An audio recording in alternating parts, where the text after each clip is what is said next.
잠언의 말씀을 보면은 우리들이 대비에 대한 대조에 대한 이야기들이 많이 나타나 있습니다.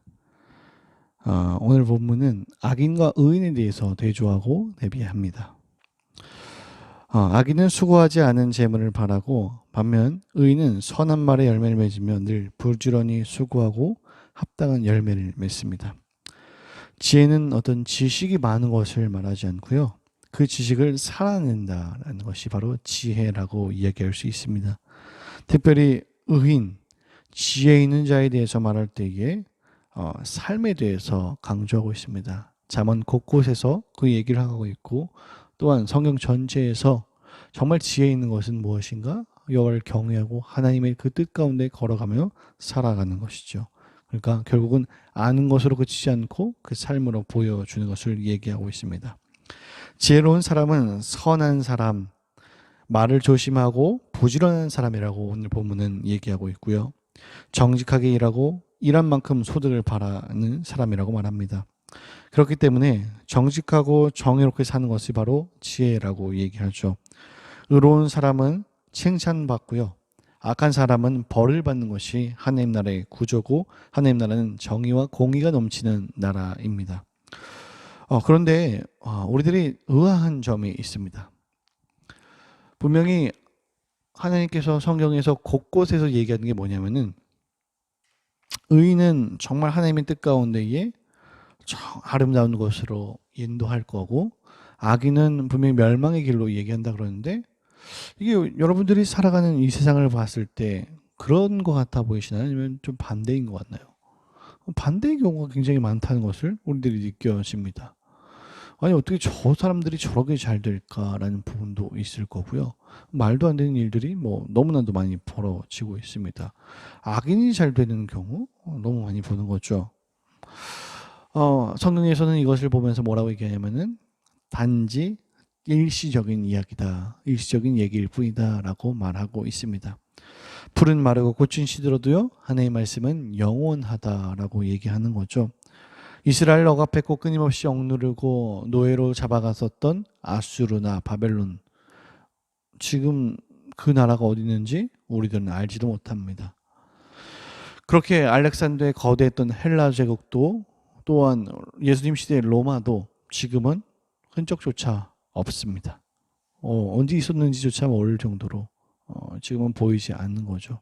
그렇게 대단했던 사람들, 대단했던 세력도, 대단했던 나라도 그저 시간이 지났을 때에 먼지에 불과한 거죠. 그저 풀의 꽃과 잠시 잠깐 피었다 지는 거에 불과하다는 겁니다.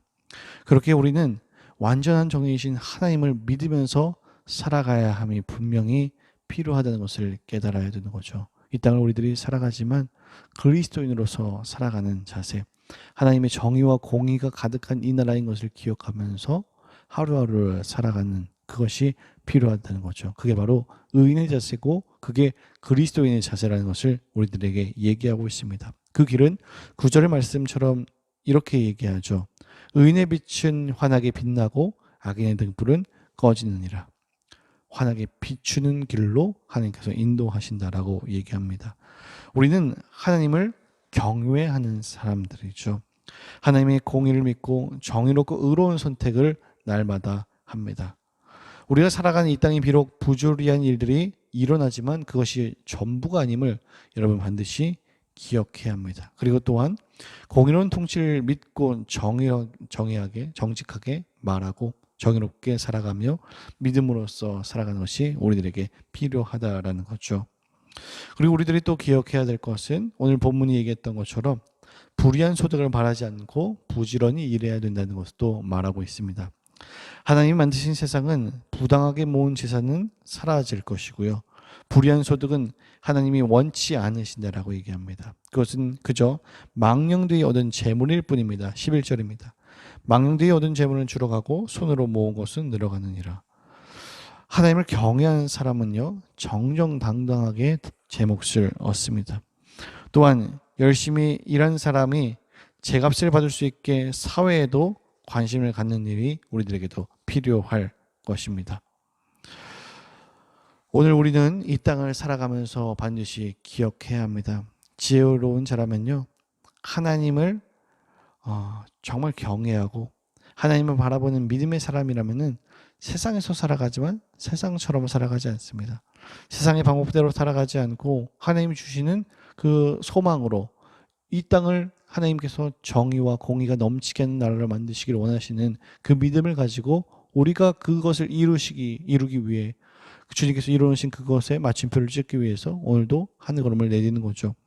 비록 우리들의 유한한 눈으로 봤을 때에 잠시 잠깐 의인들이 잘 돼 보이잖아요.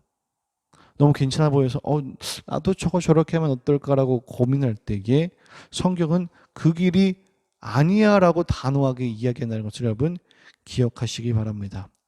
불의한 재물을 모으실 필요가 없고요. 하나님이 원하시는 방식이 아닌 것으로 살아갈 필요가 없습니다. 하나님은 우리들에게 생명의 길을 비추셨고 우리들에게 그 길을 가라고 얘기하시는 거죠. 십자가의 길이고 생명의 길이고 좁지만 주님과 함께 동행하는 최고의 좋은 길로서 우리를 초대하고 계시고 초청하시며 그 길을 먼저 가셨다는 사실을 기억하시면서 오늘 하루도 그리스도인으로서 정의와 공의를 바라보는 믿음의 삶을 살아가길 원합니다. 그래서 오늘도 주님과 동행하며 승리하는 저와 여러분이 되길 축복하겠습니다. 기도합니다. 아버지 감사합니다. 푸른 마루 꽃은 시들어도 주님의 말씀은 영원함을 기억하면서 이 땅은 우리들이 살아가지만 내 마음과 내 뜻대로 살아가지 않음을 기억할 수 있게 인도하여 주시옵소서. 불의한 방식으로 내 마음 내 뜻대로 그 재물을 탐내는 사람들이 아니라 우리가 비록 이 땅을 살아가며 세상에서 살아가지만 세상처럼 살아가지 않는 그리스도인으로서 기독교의 가치관을 가지고 주님이 가셨던 그 가치를 가지고 이 땅을 살아갈 수 있는 우리들이 될 수 있게 인도하여 주시옵소서. 저는 하지 못함을 우리들은 하지 못함을 고백합니다. 주님께서는 이 길이 가능케 하시는 분임을 우리가 다시 한 번 더 고백할 수 있게 인도하여 주시옵소서. 새벽부터 많은 기도의 제목과 생각을 가지고 나온 주님의 백성들 위로하시고 다시 한 번 더 말씀으로 살아가게 도와주셔서 정의와 공의를 우리들의 삶으로 실천하며 그들을 본받는 것이 아니라 하나님의 그 섭리와 뜻을 바라보면서 믿음으로 한 걸음을 내디딜 수 있는 성숙한 믿음의 자녀가 되게 인도하여 주옵소서. 감사합니다. 예수님의 이름으로 기도합니다. 아멘.